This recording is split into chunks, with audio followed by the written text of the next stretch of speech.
Recent studies suggest that around 1 in 8 young people are already using AI chatbots for mental health advice. And get this, over 90% of them say it helps. So that's great, yeah? Well, maybe. But what if the thing that's making us feel better in the moment is actually making our overall anxiety worse?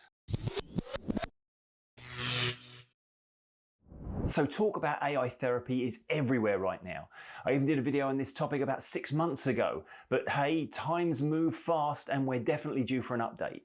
More people than ever are now using chatbots to talk through their thoughts, calm themselves down and get mental health advice.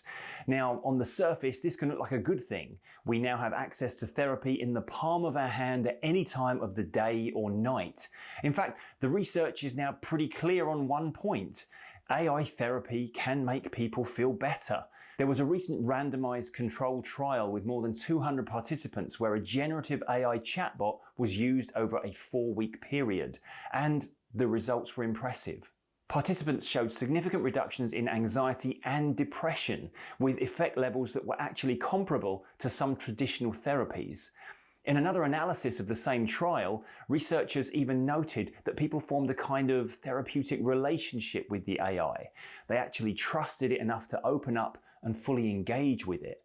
So at this point, the question isn't really, does AI help people feel better? Because for many people, it clearly does. As a result of studies like this and AI being so commonly used for therapeutic advice these days, the conversation is now starting to shift.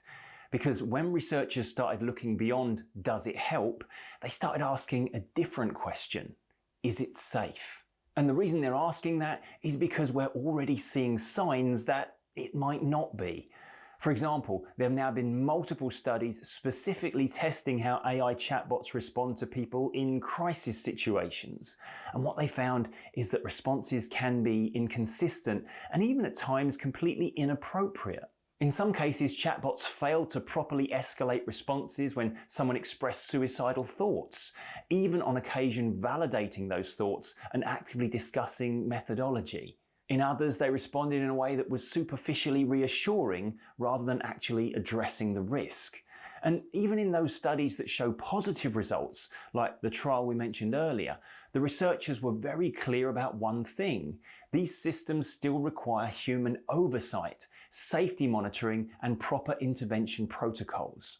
In other words, even the people building and studying these tools don't yet trust them to operate safely on their own. And then, of course, there's another layer to this. We talk a lot about how to train AI to perform as we want it to, but what about how AI is training us? Some of the newer research isn't just looking at what AI says, but how it influences the user over time.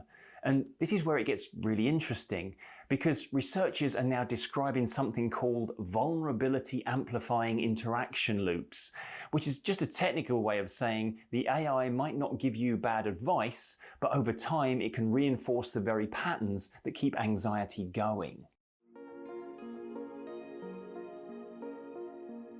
From my perspective as an anxiety therapist, here's the thing that the studies and the bots seem to miss. Anxiety isn't just about how you feel, it's about how you respond to how you feel. And this is where AI therapy becomes a problem.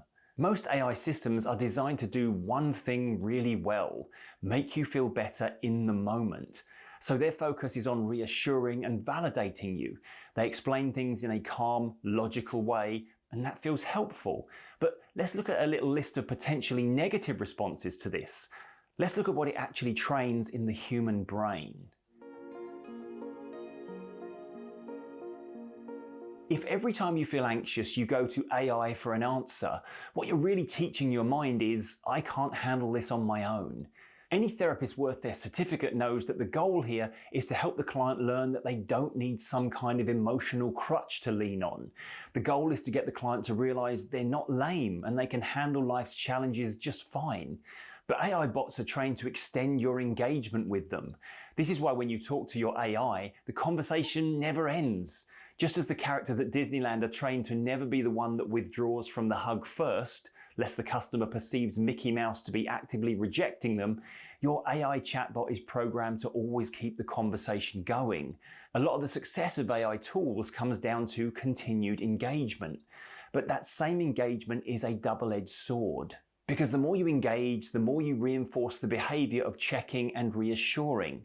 And with anxiety, that's the exact mechanism that keeps the cycle going and perpetuates, even escalates your anxiety levels. This just leads to us becoming hooked on reassurance. It's a pattern I see in anxiety clients every day, and AI therapy feeds into that problem rather than solves it. One of the big perceived positives of AI therapy is its availability. AI is there for you 24/7. It will never tell you to go away. It's never sleeping. It always picks up.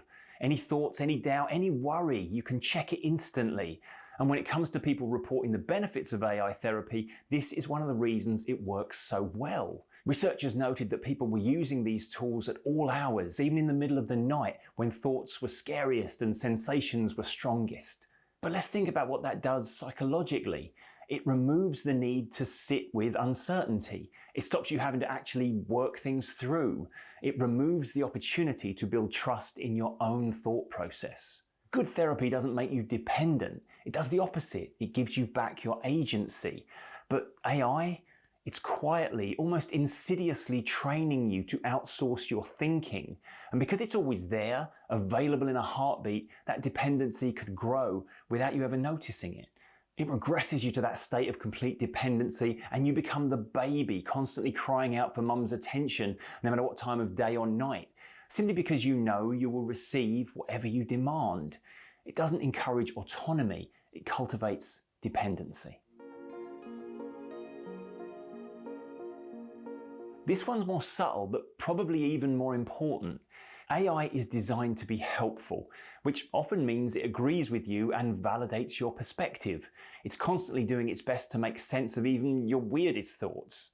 But as we know, anxiety doesn't always come from the most logical place. And if your thinking is distorted or even delusional, you don't need agreement, you need a trusted voice that can challenge you. Even in the study referenced earlier, which showed positive results, researchers themselves pointed out that generative AI carries inherent risks, such as producing incorrect or misleading responses, and even generating content that isn't aligned with best therapeutic practice. So what happens over time? Instead of helping you step outside your anxious thinking, it subtly and sometimes not so subtly reinforces it. How many times lately have we seen individuals online being pilloried for extreme or delusional views, only to see them defend their actions because their therapist says their feelings are completely justified? And who does it turn out is their therapist they're referring to? The AI on their phone. We're heading into dangerous territory here, where every unhelpful or even unhinged thought we have, and we all have them at times, will get validated for us and ultimately cause our perspective on life to skew beyond what's real or reasonable. Why does it seem that behind every person we know these days trying to justify a hugely dysfunctional thinking, there's an AI chatbot telling them they should be proud of themselves for living their truth? Good therapy should help ground us in what's real, not steer us further and further down the road of delusion. This is the reason the average person like you or I are prone to getting caught out here. None of this feels harmful when we're in the midst of an AI interaction. It feels supportive and calming. It makes us feel like we're achieving progress. And in the short term, maybe we are.